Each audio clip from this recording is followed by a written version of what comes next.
Hooday, Bengal fans. He is Mon. He is Eric. I am Jake. This is the Bengals Pulse, the heartbeat of our Cincinnati Bengals. All right, guys, we are here. Football season has begun officially. First day of training camp in Cincinnati. We have a ton of football to talk about, maybe some hairdos along the way. We got a lot to cover here on this episode. Again, very excited that football season is here. Before we do, Mon, how's your week been, buddy? Good, busy. I've been trying to become a little bit of a handyman and not doing a good job at it. But excited about really excited about training camp. Eric, just to let you know, this is the first time in about a half a year that I got to see the actual intro on my screen. I don't know what's going on, but when you start the show, I never see it. I'm like, I'd look at you guys. I'm like, are we on? I don't know what's up. It worked today, so that's a positive. And let's talk football. Let's talk football because, again, today, the beginning of training camp for the Cincinnati Bengals. Everybody in attendance, not everybody practicing. We will get to that. Before we do, though, I mean, the big news all over Twitter, Joe Burrow, the real Slim Shady. What do you guys, real quick, what do you think of the dues? Him and Jamar both showing up with buzz cuts. Joe says that BJ Hill is the cause of the shaved head and bleached hair. He said we all have to hold BJ Hill accountable because BJ told him if he did it, he would do it. So within the next week, maybe BJ Hill will be the real Slim Shady. But what do you guys think about the dues? What do you think, Eric, about Joe Burrow and it's interesting. It's interesting for sure. It's, some people said, oh, he's tired of people talking about his hair, so he buzz cut it. Well, then he comes in and it's bleached blonde. So that's clearly not the thing. It's definitely a sign that Joe is a lot more not giving a crap about what people think or say. So that's good to see. The real big question, all these people are out in Cincinnati. All these guys are buzz cutting their hair and dyeing it blonde. I want to know, and all the Pulse listeners want to know, when's the Full Manchu going to be blonde? Are we going to go into the season with that? Because that's what everybody wants. maybe just darken it up a little bit there, Mon. Maybe get some of that. Maybe get some of that gray out of there. What do you think, Mon? Are we going to see the Fu Manchu? I've been asked to shave it because a lot of groupies coming around the fire department. They want to see the mustache, and the Chiefs are a little fired up about it. But right, Union brothers, my brothers in the fire department said, "Don't shave it." I'm joking. I'm kidding. Those groupies got walkers. That's a cheap shot. That's good. That's a cheap shot. That was a certified cheap shot from the producer. Hooday, Ross, thank you guys for joining us tonight. Again, a lot to talk about. It is, guys, this is exciting, right? I mean, this roster and this Bengals team, everybody seems locked in. Everybody seems about business only in Cincinnati. I'm going to tell you guys, honestly, I know I feel like I say how excited I am every year, but there's something different about this football team, right? I mean, with the way the roster is set up, there's definitely that T. Higgins window, and we bring in Von Bell back, and feel like this offensive line is finally where it's supposed to be. What are your feelings on this, Mon? I mean, how excited are you level wise for this season coming up and just the start of training camp? I'm very excited. I mean, obviously, just any football season, you're excited. I still have some concerns. We've talked about it on this show for months. Some of the minor roster concerns. Overall, this roster is one of the best in the last few years. There's a lot of talent here. There's no reason the Bengals shouldn't be a serious playoff Super Bowl contender. I tell you one thing I did like a lot today. The T. Higgins comment. He was asked by Paul Dehner and some of the others about, the franchise tag, why he signed it. and he could have held out until late August. He said Yeah. he wanted to out all the BS. He said he didn't want to deal with it. He wanted to come in and compete for a Super Bowl. I love hearing that. Jake, you've talked about it. We've all talked about this locker room being so strong. That's one of the big things we don't talk enough about is how good the culture is in that locker room. And that's all on Zach Taylor because he's brought in the right guys. He preaches the right messages. And the intangibles are off the charts with the Cincinnati Bengals. And you see it firsthand with T. Higgins. T. Higgins could have been a Brandon Ayuk. He could have been a guy that comes in the first week in September. No, he wants to practice to be with his teammates. You got to love it. Got to love it. I don't know, Mon, if you saw Joe Burrow said in his presser today, too, he said first time they lined up, he yelled out just something like, good to have you back, T, which, again, I think this team is very connected, and you hear all these players talking about it throughout OTAs and building up to this point about how serious this locker room is. Still tight and united, but at the same time, this Bengals team just seems different to me. There's not the I don't want to say lackadaisical start to this whole thing. They are about winning the Super Bowl, and the seriousness in this locker room.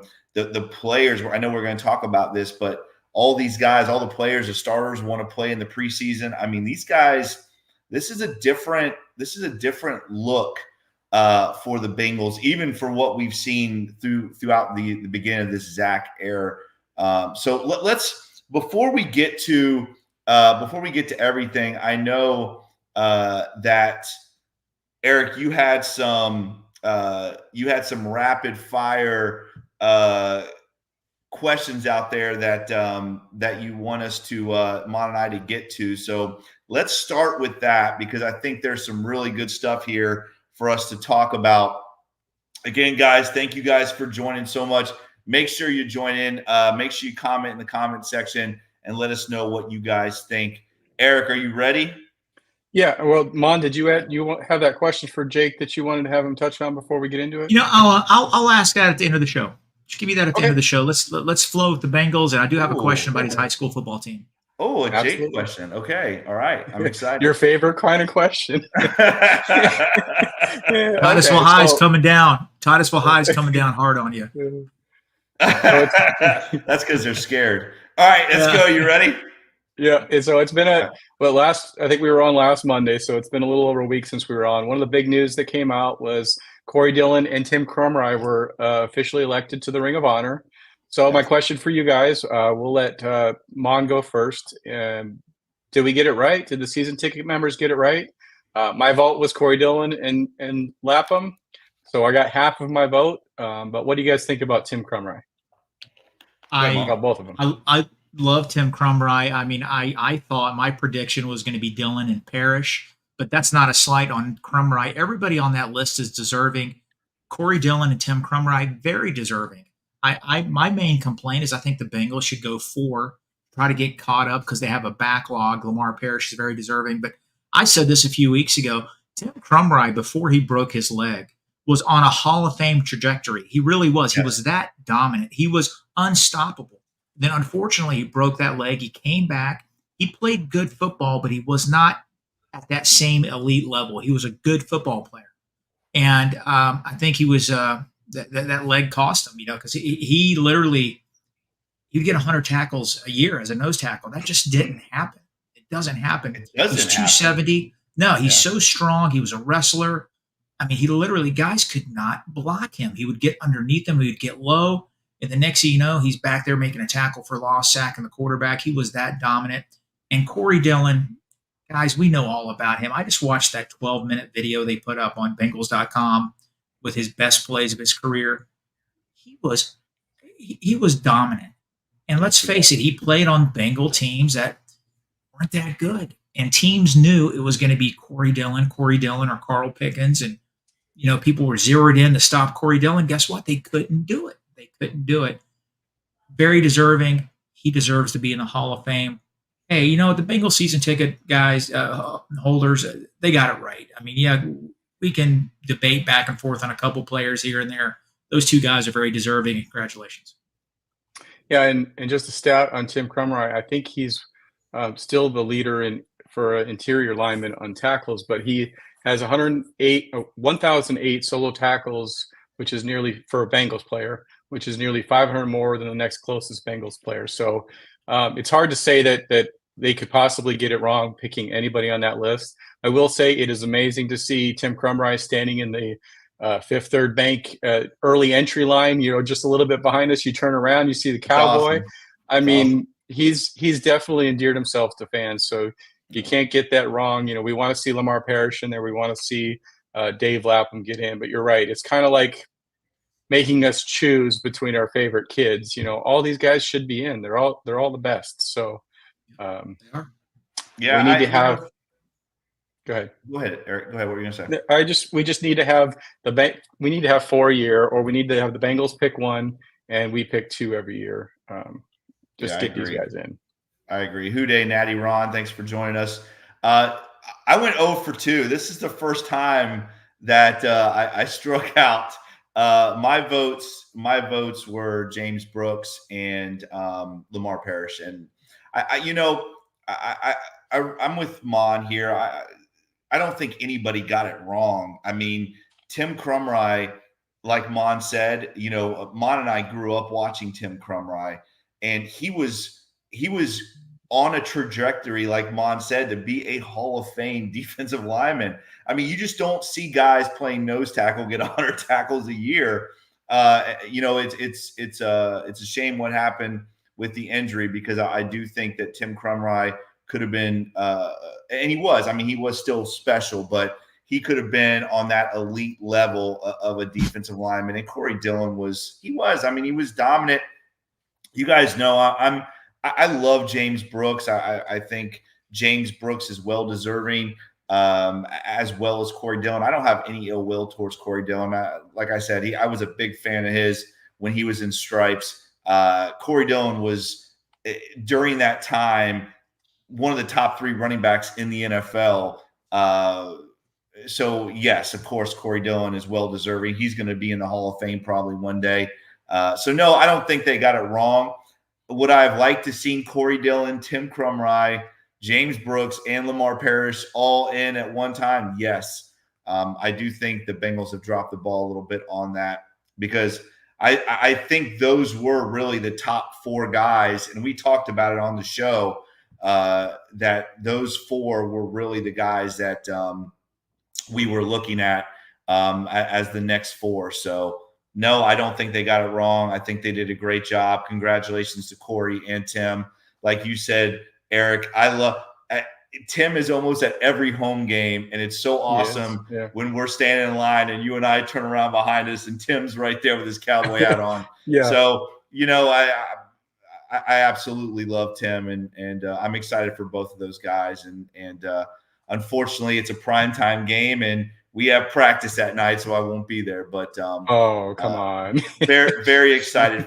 I know the Bengals do it every year. They're doing it on prime time, and I cannot make those games. But congratulations to Corey and Tim. One thing that came out on Solomon Wilcox's podcast later last week was Corey Dillon really should be in the Hall of Fame. There's no one else in the history that can say they broke a record held by Walter Payton and a record held by Jim Brown. Yeah, his stats, it's just phenomenal, and someone needs to be pleading his case, and maybe they were waiting for him to get into the Ring of Honor, but the push needs to be to get him, Willie, Ken, and then Corey Dillon into that Hall of Fame. Moving on, some of the next big news, we talked about this last week.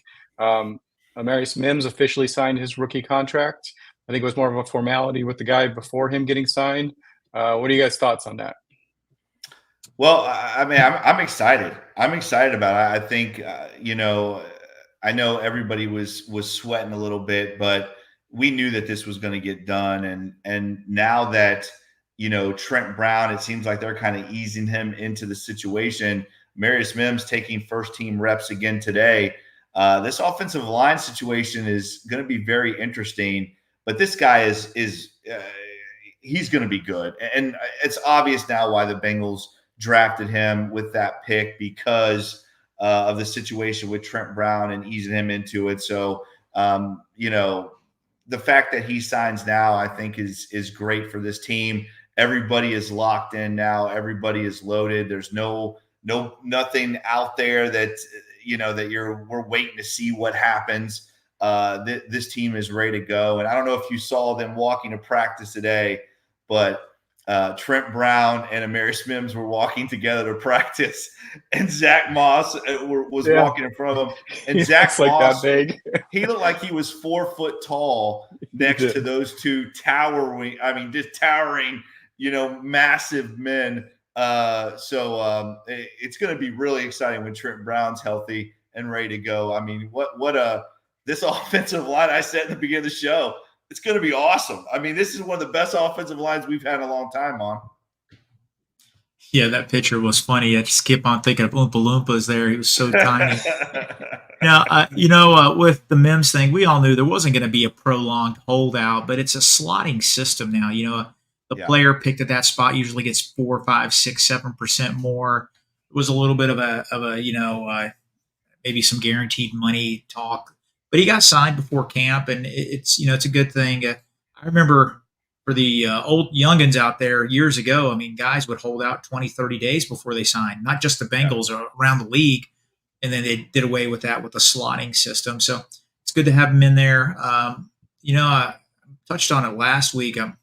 Offensive line is probably the best that we've had.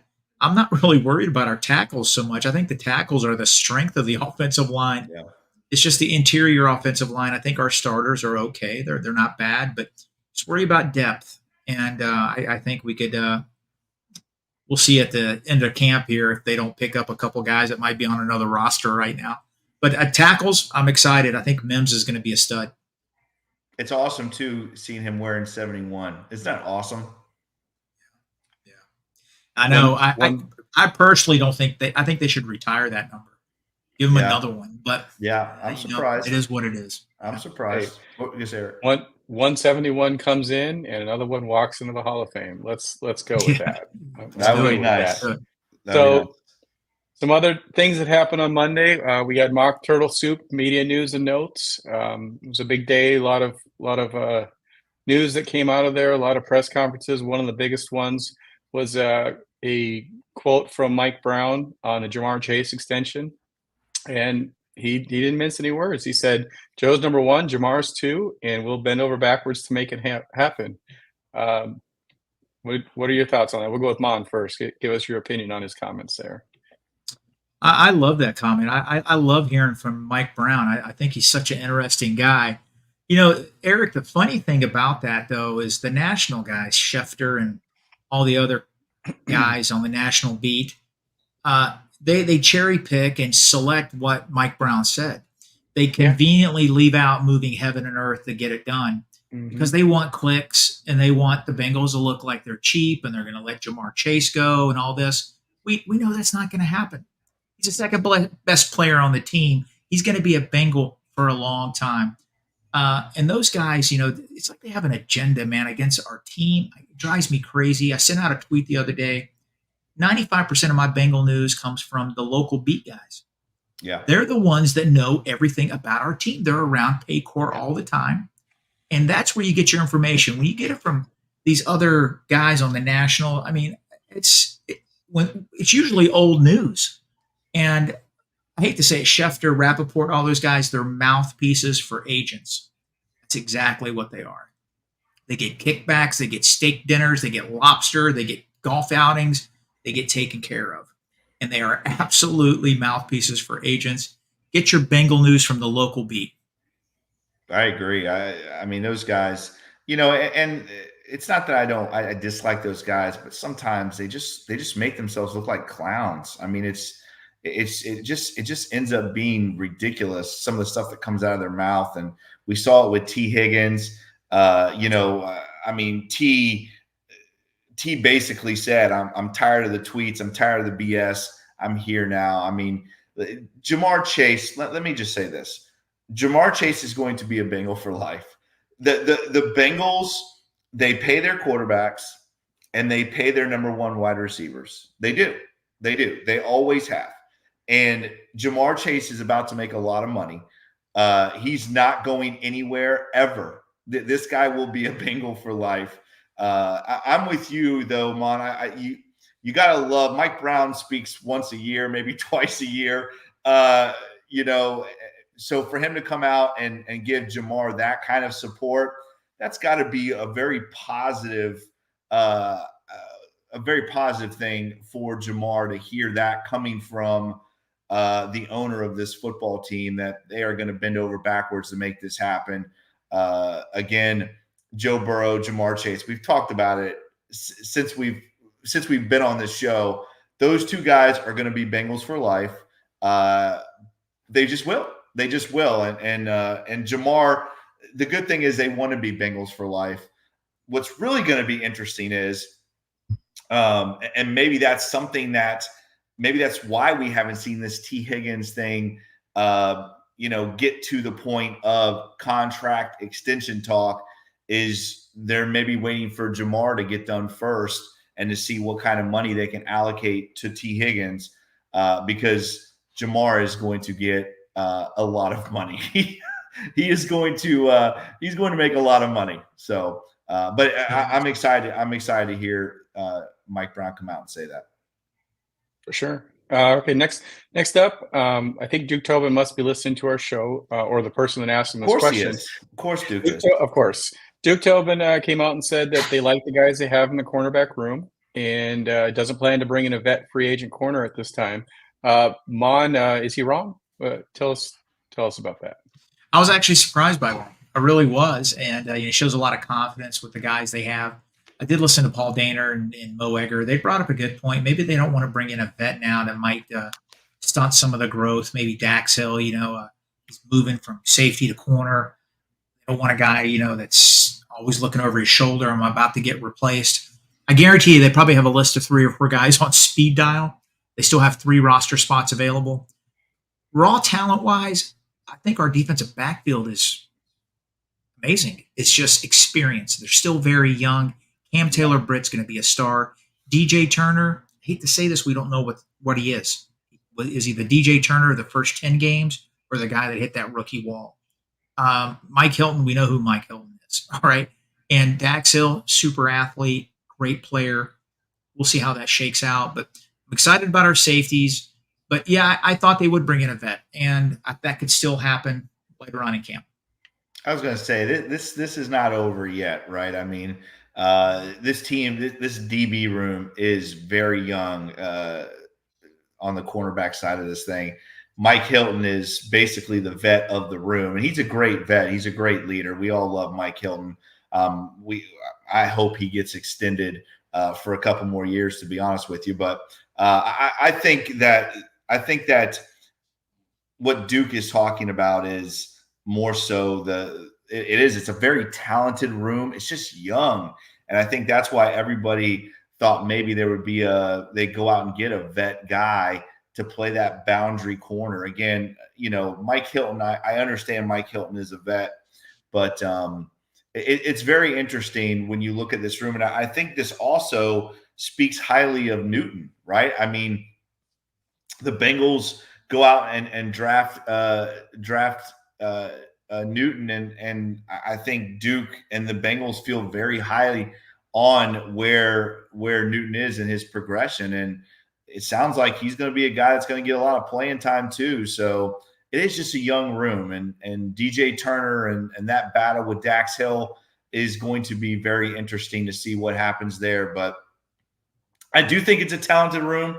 I just think it's young, and I'm with you, Mon. I still wouldn't be surprised if they go out and get a vet corner. They didn't say anything about the running back room or the offensive line room, so I don't know. Maybe that's what they're going to allocate those 3 roster spots to. But I am a little shocked that they're not going to go out and get a vet corner. Think about it, Jake. Think about the last 3 drafts, all the draft capital, premium spots used on the defensive backfield. It shows you what the Bengals think about that spot and what the NFL thinks, because you could never have enough cornerbacks, but the Bengals have 7, 8 guys they have drafted in the last 3 drafts, and that's pretty impressive. And good for them. I think they all have a lot of talent. I totally forgot about Newton, Big 12 guy. I think he's a feisty cornerback. I think he's going to be a player, a good player. Well, and I think that's I really think that's what this is speaking of, is how highly the Bengals feel about Newton, because if they didn't feel that way, I would think that they would definitely go out and get a vet corner. Yep. Yeah, and they comment on how the battle is between Turner and Dax Hill, but Newton could step in and take the job. I mean, he already shut down Ocho Cinco. Who knows? The other unique point here is, Lou Anarumo has always been lauded for his ability to develop corners, and if Lou doesn't want them to go out and get another vet corner, it says something about the talent you have in the room. He has to be happy with it, and we're not inside the office. We don't know what he's begging for, but if he's good with the guys he has, we have to think that there's a lot of talent there.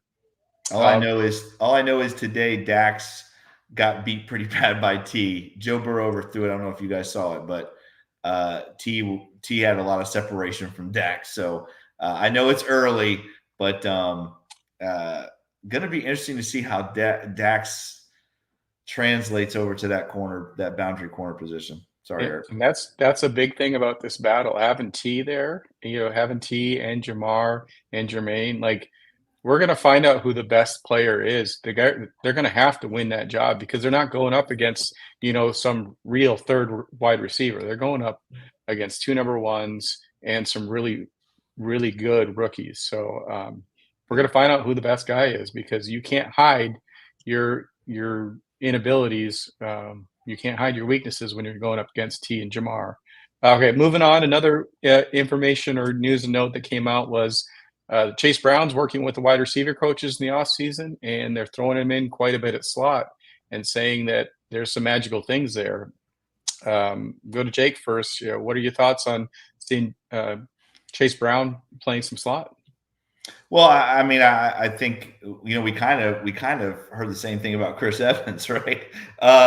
And that didn't work out so well. But I'm interested to see what this looks like. I mean, I think that the Bengals feel that Zach Moss and Chase Brown are talented enough to be on the field at the same time. This is a great way to do that. We've seen other Bengal running backs in the past play some of that slot. Rex Burkhead is another guy that played some of that slot receiver, a running back. So it's going to be interesting to see. I think Chase Brown can do it? Absolutely. I think he's talented enough. He's definitely an explosive player, and the Bengals obviously want to get the ball in his hands. But that running back room, I just don't see Zach Moss as being the guy that's going to carry the ball 25 times a game.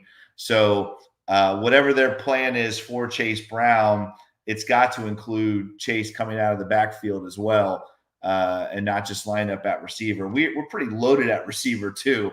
I would like to see Chase Brown get some opportunity from running back as well. Mon? Yeah, I mean, we did see that explosion last year. We saw it against the Colts. He had that 50-yard touchdown. I think that was on a pass, if I'm not mistaken. It was, yeah. Yeah, it was. Last year he had limited snaps. He had only 41 rush attempts. And when he did touch the ball, he made things happen. I think the Bengals want to use his athleticism, 4'2", 40. They want to get him in the open field because, I mean, he could be a difference maker there. Is he a bell cow? No. See, you mentioned Zach Moss. None of these guys are going to give you 25 carries a game. I think if that happens, you're going to see some fumbles. Joe Mixon was a battering ram. These guys are not that. So it's going to be a running back by committee. We touched on it last week before. I think they're going to bring in another running back, and I think it's going to be a veteran. I think it's going to be a veteran, so do not be surprised if that happens. They're going to keep 4 running backs. I wouldn't be surprised if they kept 5 and went short somewhere else. New kickoff rules. They can play special teams. We're going to see how it's going to shake out. But Chase Brown, I love it. They want the ball in his hands. He's explosive, and they want to see what happens. And, thinking about that, you were talking, Jake. I started thinking, I named 6, 7, 8 guys on this offense that are, I mean, Joe Burrow has to be so excited because we are stacked at skill position, absolutely stacked. Eric, I don't want to jump ahead. I don't know if you're going to talk about Yoshi Austin. Do you have a question about him? No, go ahead. Okay. What I read today, he started, in the training camp sessions today. They had him playing in the slot.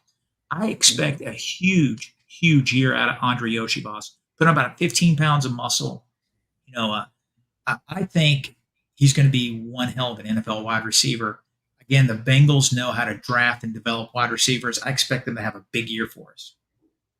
I agree. I'm with you, Mon. I think to go back to what we were saying about the Bengals going out and get a veteran running back. I think it's going to be the type of guy that can be. I don't want to say bell cow, but can be more of that battle ram type of running back where he's just downhill, north and south between the tackles. That's really what the Bengals are missing right now is that type of running back. A Samaje Perine, that type of guy that came in and gave the Bengals a lot of great snaps, came in and got the tough yards when they needed it. I see that happening. I see that type of guy coming in training camp and battling for a spot. I agree with you, Mon, especially if they're planning on doing some stuff with Chase Brown. And I think the biggest thing with Chase Brown is they want to get him in space, right? Because we saw against the Colts, when he gets in space, he's dangerous. And the best way to do that is to, spread him out a little bit and, throw him bubble screens and throw him little hitches and, just get him out in space and let him do his thing. So going to be interesting to see if the Bengals do bring in a vet. I would not be surprised if they did.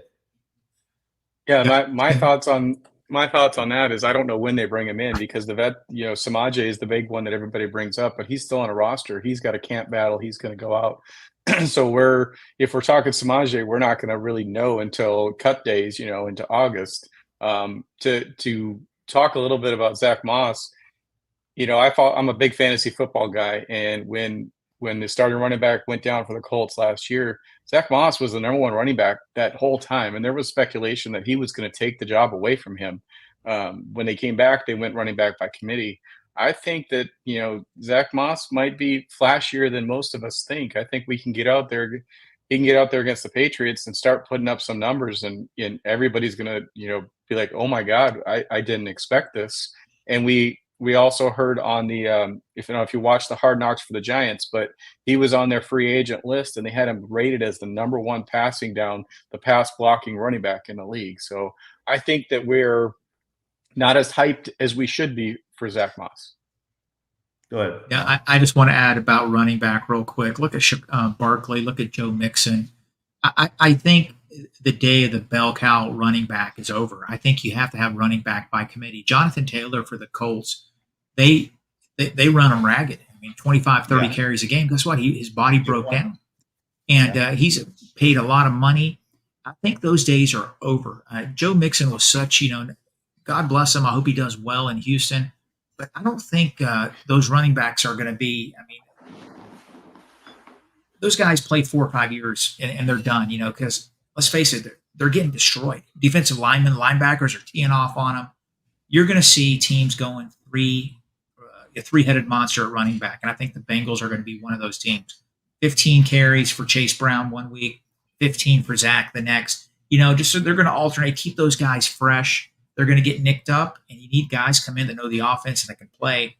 And I wouldn't be surprised. I think 4. I wouldn't be surprised if they go 5 at running back. I really wouldn't.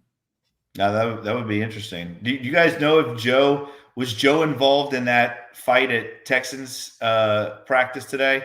Did you guys see that? I did not see that. No. Stingley, their corner, just ran up out of nowhere and depleted Dalton Schultz, and a big fight broke out. Didn't see if Joe got into the mix of that, but there was a big fight at Texans training camp today, already unraveling. The Texans already unraveling. We cannot worry about them now. So No, to go back what we were saying about the running back, you're right, Mon. I mean, those days are over. Those running backs are in the past. We're going to see a lot of running backs by committee in this league. It's just the way that it is right now, and especially with the new special teams kickoff rules and kickoff return rules, these teams are going to need more running backs. It's going to be interesting to see how it all pans out. But I just would love to see the Bengals go out. You talked about Samaje Perine. Yes, he will not be joining until cut down day probably, but he's the type of guy that they could bring in right away because he's familiar. He's familiar with these guys. He's familiar with these coaches. Although we have a new offensive coordinator, conceptually, it's going to be a lot of the same type of stuff. So I would still not be surprised if on cut down day, Samaje Perine is a Bengal. And that's to say that he gets cut. I mean, he might not get cut. We'll see. Let's trade Chris Evans for Samaje right now. Make it moving on. We have had news that, Joe was talking about, Zach. Everybody's talking about how the starters are going to play in the preseason. In the past, that's been like 3 plays and out. Mon, what do you think? Speculate on how many plays they're going to get in the preseason. Are we going to see them multiple games or just one game? I think they'll probably play maybe a combination of one quarter of football. I could see maybe preseason game 2, bringing them out 2 series in the first quarter, let these guys play. Let's remember, we have 2 joint practices this year. In a joint practice, these guys, turn it up a notch. They play a little harder. I think they do need to play some in preseason. I think that's a big problem. We can say we want about Mike Tomlin. Mike Tomlin, he plays his starters. He plays them. Remember the last preseason game last year? He had his starters in there in the first half. Yeah. And I mean, that was just bizarre, bonkers. They're out there hitting each other. You know what? It works. I mean, they're a tough defense. They got an attitude, and maybe that's something we need because, Zach Taylor, he protects his players, which is a good thing. Sometimes you got to get nasty. What did Mike Tomlin say? You can't. I forget his boxing analogy he used, but it was so clever, and it's true. I mean, if you got to practice like you play. And we'll see. I'm sort of shocked if he plays Joe Burrow, but if he gets him in there and lets him play 5, 6, 7 snaps, albeit, go for it. Well, Joe Burrow talked about that today a little bit in his presser. He talked about, it's going to be kind of a see how it goes, how the game is flowing. But he also mentioned, Mon, what you did, and that's the joint practices that the Bengals have this year. They're not televised, but that is basically a glorified scrimmage, and maybe the Bengals get a lot of reps that way because it is kind of a controlled scrimmage as opposed to getting on the field and these guys taking a bunch of hits. But it's going to be interesting. What I really think is interesting is how all of these vets on this Bengals team, they all it seems like they've all gone to Coach Taylor and said, listen, we want to play in these preseason games. So I'm going to say this.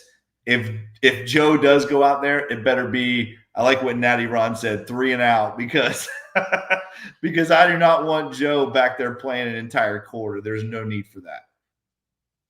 Yeah, I think the biggest thing we need to see, it's nice to have Joe out there to get into a rhythm, but I'd like to see the offensive line get a little bit more play. I know we don't want anybody to get injured, but all these last few seasons we've gone into, and the cohesion hasn't been there.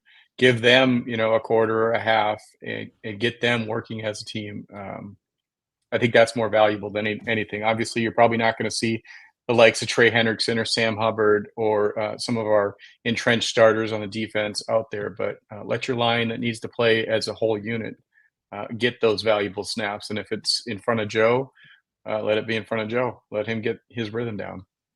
And Mims is going to need those snaps, guys. I mean, Mims is if he's going to be playing a lot of significant snaps for the Bengals this year, he's going to need those preseason reps. I think the biggest thing is, and I know we've talked about this on the show, is the Bengals just start off slow every single year.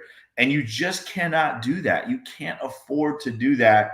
It has cost the Bengals home playoff games.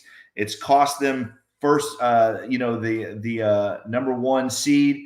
You cannot go out and start 0-2 every single year and try to climb your way back into it.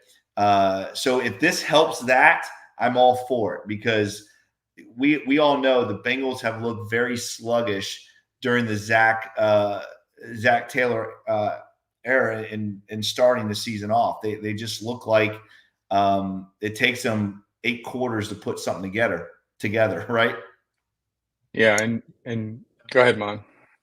No. I was just thinking about that. I was thinking when I was driving to work the other day. I really was into the Edmonton Oilers and the hockey thing, and I was listening to one of their podcasts, and they were talking about how the Oilers played better when their backs were against the wall. They're down 3-0 in the Stanley Cup final. They went 3 in a row. Earlier in the playoffs against another team, they were down. They lost. They were down 2 games to 1. And next thing you know, they went 3 in a row and move on to the next round. They played better when they were behind. Look at the Bengals. 2 years ago, they were in must-win situations.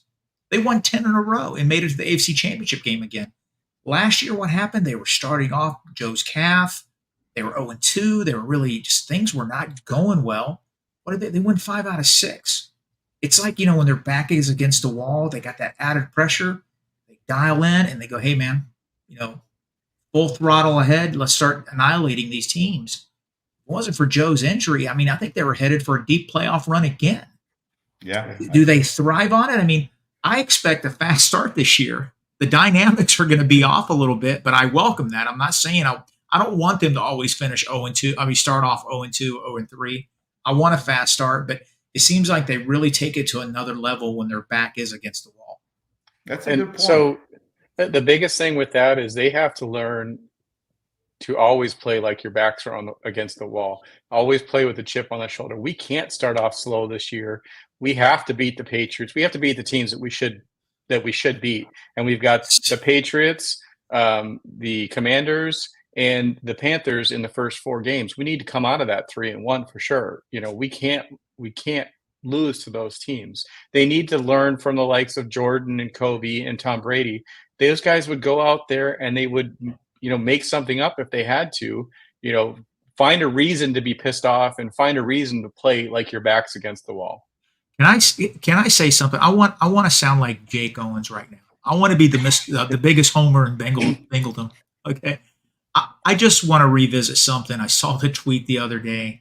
Warren Sharp brought it up again. They played 11 teams last year that went to the playoffs. Think about that. Without crazy. DJ Reader, without Joe Burrow for half the season, they played some very, very good NFL teams. And they still played found a way to win 9. They played 3 of them twice. Yes. And T. Higgins was injured most of the year. T. Higgins was injured. They had injuries. I'm not making excuses. I'm letting you know this Cincinnati Bengal team is going to be a massive problem for teams in the NFL this year. Right. Honestly, enough is enough. Look at this is the time to get the championship. Make it happen. Add it all up, and they should be 17-0. There's no way. You start adding all this up, you can make the case for running the table. And you can make the case. This is the homer take. This is the homer. You can make a non-homer case for all the people we were missing last year and the games that we won. You can make the case. I would make the case for 16-1 because there's nothing to play for in that last week. And even then, Jake Browning might come out and win it. Okay. I think Eric just. We'll come back to this. Eric, you just dethroned me for the biggest homer. Listen, I do think this team is loaded. T. Brookie was trying to remember AJ Green. You guys remember that when AJ Green hurt his ankle? They practiced on that crappy field. Oh my God, T. Brookie, why would you bring that up? That was just bad. That was just a bad memory. That was awful when that happened. Remember, and it was like toward the end of practice too, wasn't it? It was like the last couple plays of practice he got hurt, if I remember correctly. But yeah, I agree with you guys. This Bengals team, 14 of their games were against playoff teams. That is crazy. That is crazy to go 9-8 with a backup quarterback. I don't think they got enough credit for what they did last year. I don't think Zach Taylor got enough credit for what he did last year. But I agree with you guys. This team's got to stay healthy, and I think that's why the philosophy right now, as you heard Joe Burrow talk about it, that he's not going to be throwing every day. He's going to throw every other day. He's going to take days off. Jamar Chase took today off. T. Higgins, I think they said T. Higgins will be taking tomorrow off. I mean, Zach Taylor is going to be smart about how much these guys are out there doing. And Zach Taylor's really done a pretty good job about that, making sure these guys don't get just, all the tread worn off in training camp. But it is going to be interesting to see how it progresses throughout, and how much Joe Burrow does practice, and how much Jamar practices in T and all those other guys. Yeah, it's going to be an exciting camp. It really is, and I just can't wait, man. I'm so happy. And I do think the one thing that we have to keep in perspective is that there are guys that are coming off injuries, and these first couple weeks of training camp are probably going to look a little bit different. I know Coach talked about Sam Hubbard and how this is going to be the most healthy Sam Hubbard has been, coming off of the ankle issue last year. Coach Lou talked about that quite a bit, and how everybody kind of disregards Sam Hubbard and how big Sam Hubbard is to this defensive scheme that they run. But there are a lot of guys that are coming off of injuries, whether they're minor or major injuries. So it's going to be interesting to see how the Bengals handle this first week and a half of practice time, Mom. Yeah, it is. And, I was thinking of something I wanted to ask you right now real quick. Jake, you're about to start football camp, right, with your Space Coast high school team? Yep, Monday. Okay. Give us the first week. How long? I mean, you guys play in shells. I know it's regulated. You can't do certain things. When can you actually get in pads to start popping? Yeah, so down here in Florida, there's an acclimation period. It's first 2 days in helmets, next 3 days in shells, which it's helmet, shoulder pads. Then the 6th day you can start actually hitting it up a little bit. But for me, I'm this season's going to be interesting because our first regular season game is on August 16th. So we basically have 3 weeks to get ready for our first game. So this season's going to be a little bit odd because the first day of school is August 12th. Our first game is August 16th. For everyone else, I believe for everyone else in the county, no, there's probably 2 or 3 teams in the county like us that are playing our actual first game on the 16th. A lot of other teams play, like they call it a kickoff classic, like a preseason game. So they have really 4 weeks. Everyone else has really 4 weeks to prepare for their first game. We only have 3 because we play on a week 0. So August 16th is our first official regular season game. We don't have a scrimmage game this year. So for us, we're going to be getting into football right away, going over the basics, obviously, but a lot of install that first week. So although we can't really have a lot of contact during that time frame, we will be doing a lot of football and install for offense, defense, and special teams. I remember a few years ago when I was doing the chain crew for one of the rival high schools, and I was on the sideline when you guys were playing them. And I remember the quarterback would scream out a couple audibles, but it was Bengalese, like Bengal players. And I'm like, man, this guy has his team screaming Bengal players out. We do. We have a couple. We have a couple offensive plays that are that are Bengal calls. Of course we do. Why wouldn't we? I know. And I'm just laughing. They go, "What's so funny?" I'm like, this guy. That was was that the 2 years in a row that we hung 60 on Titusville? I think it was.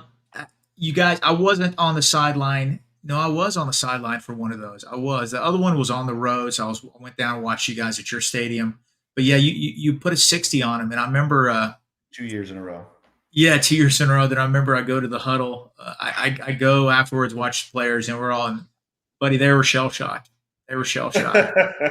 And I'm excited, man. I'm excited. I'm excited to be back at Space Coast. Well, I'm gonna tell you right now, we're gonna shock a lot of people.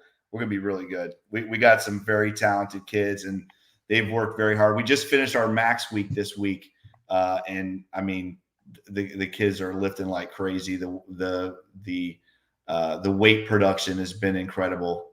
We've had almost 50 a day for all of summer for lifting, which is incredible. I told you, I saw some of those guys at Planet Fitness in Cocoa. I was giving them pointers. And you were helping them out? Yeah, they're like, man, there's something else. I appreciate that, Mon. All right, guys, that is another edition. Hey, hold on. Do we want to talk about camp, or are we gonna not touch on the camp, today's camp? I mean, that was. Oh, I'm sorry. I'm sorry we jumped ahead there. I had that question. Yeah, go ahead, Jake. Oh, just about camp today. Yeah, some of the observations and the news and notes from today's first day of camp. I think what I really liked more than anything is watching some of these guys make. I mean, that's the fun part, right? Is at this point just watching guys make incredible plays. You saw one from Mike Gesicki today, an incredible catch. I mean, the Bengals have not had a weapon like this at tight end in a very long time. You saw the rookie Jermaine Burton make a one-handed grab that was absolutely incredible. The corner was in phase with him, and I mean, right on his hip, and he made this incredible play. The Bengals have got playmakers everywhere. When you throw Jamar in and T in, and we talk about Yoshi, this just the weapons is incredible. But even I think the one noticeable thing is, again, I talked about in the beginning how serious this team is. You see guys today like Jermaine Pratt who are going 100 miles an hour on every rep out there, and that is very good to see. Natty Ron, real quick, has been asking this question, Mon. I'm going to throw it to you. Can Sheldon Rankins make a difference on this defense? Real quick, what do you think? Yeah, I definitely think he can. He needs to. Paid him a lot of money. He needs to step up and play well. Everybody on that defensive line, interior defensive line, has to really step up to make up for DJ Reader. But Rankins is a different player. I think he's going to really help. He's going to be sort of the Larry O guy. You know, we have really missed him the last couple of years. He's with the Steelers now, but when he was with the Bengals, they had 14 and a half sacks combined, him and BJ Hill. Bengals really used that during that Super Bowl run. I think he's going to come in and help out tremendously. He's going to have to play big. Eric, I'm sorry about that. We got rambled on about the local high school stuff. No. But I did mention something about Yoshi Vasa. They really had him playing in the slot today. Looked really impressive. I'm excited about him. I think the Bengals, broken record Mon here. When Burrow was hurt, I think their offense is going to get better. It's going to be more diverse. It's going to be a blessing in disguise because Dan Pitcher is going to come in. He's going to tweak it. It's going to look different, and I think the NFL is going to be in trouble.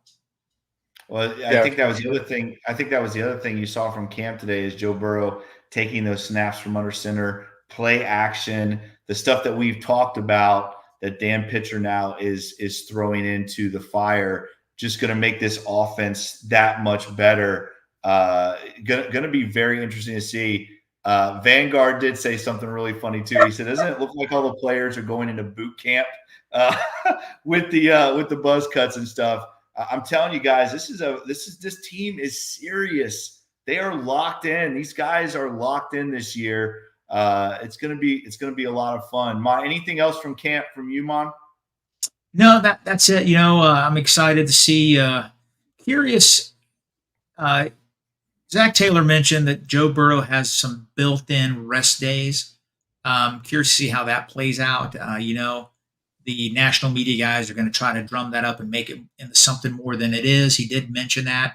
I'm glad he's doing that because, Joe Burrow will practice 5 hours a day. So the coaching staff has to protect him also. So it's going to be interesting. Other veterans will get practice days. It's going to be an exciting year, guys. I can't wait. I'm so excited.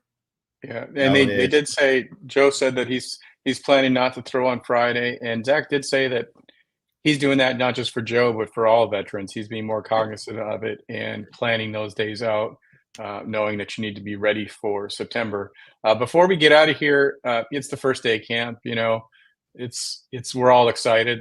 There's not a lot going on, other than the press conferences and seeing Bengals players actually catch footballs for the first time in months.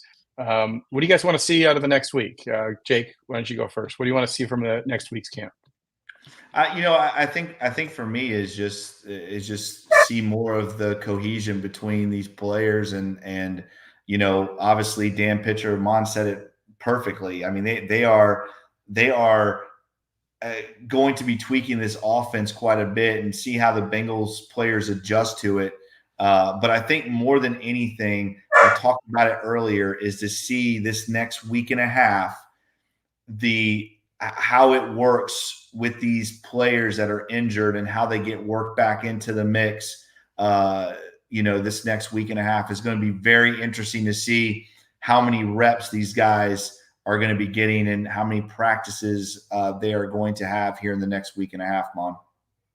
Yeah, I'm just looking forward to the guys in transition. Dax Hill, I want to see him making plays. I want to hear reports from a word about him. Yeah. I want to see the guy, Newton, you mentioned. I want to see him make plays. We saw last year, every draft class of every team, they had impact rookies. I want the same thing this year. I want to see Chris Jenkins. I want to see McKinley Jackson. I want to hear those. I want to hear reporters reporting about them in a good way. Way. And that's what I'm looking forward to. No, I agree. Eric? Muted. Sorry about that. Okay. Yeah, I want to see. I don't want to see any trainers. I want to see them be healthy. A resting Joe is an okay Joe. No trainers out there. Let's get through this first week healthy. Get through this first week. Get through this camp healthy. We're all very optimistic for that 17 and Joe season, but we got to get through July and August first. So that's my number one. All right. Hey, guys, before we get out of here, too, let's talk a little bit about the Bengal Pulse merch. Guys, training camp has started. It's right around the corner, guys. Get your Bengals Pulse merch. Down at the bottom there, you can see it scrolling. Go to bombfire.com/Bengals-Pulse-podcast. That's a lot. Go on and check out. We'll drop a link in the chat. All right, yeah, let's drop a link in the chat for everybody on there. Mon, hopefully next week when I see you, that Fu Manchu is still looking spectacular. Hey guys, can I say one thing real quick? I want to give a shout out to my son Luke and his wonderful girlfriend Amanda Platt. They are engaged and they are going to be getting married. So we are really excited about that. Yeah. That is awesome. I'm so proud. We love her and we love him and we're excited. They're planning an engagement party in October. So I'm going to be up there that weekend. And there's a big Bengal bar in Atlanta. That's where they live. Yeah. And I cannot wait to go see the Bengals play the Eagles at that bar. I plan on bringing my computer. They're already talking to people about me, doing the podcast after the game right there. So right. I'm excited about that. And, but I'm happy. Everybody is just excited. And I just want to share that with Bengal Nation, Bengal Pulse. Congratulations, Luke. We need to make a case that, Atlanta's not too far from Cincinnati. That's a little bit more than about midway on our drive. I mean, let's just move it up. Let's go take that whole party up to Cincinnati. Why not? All right, guys, that is another edition of the Bengals Pulse. As always, guys, if you like this podcast, make sure you like, share, and subscribe to this podcast. Make sure you check us out on all the awesome podcast platforms, Apple, Stitcher, Spotify. Make sure you follow Mon on Twitter at @TheFireMon. Follow me on Twitter at Coach Jake Owens 9. Follow Eric on Twitter at eFlash with 2 H's 88. Follow the Cincinnati Podcast Network on Twitter at WinCincinnatiPod. And as always, follow the Bengals Pulse on Twitter at Bengals_Pulse9. on Instagram. The same without the @Bengals_Pulse9. And as always, if you liked it, make sure you give us that 5-star review. We would very much appreciate that. Check out all the awesome podcasts right here on the Cincinnati Podcast Network. I want to thank all of our listeners for jumping on tonight and talking some Bengals with us. So thank you guys so much. We love you. We appreciate you. He is Mon. He is Eric. I am Jake. This is the Bengals Pulse. Hoo day, Bengal fans. We will talk to you next week. See you guys.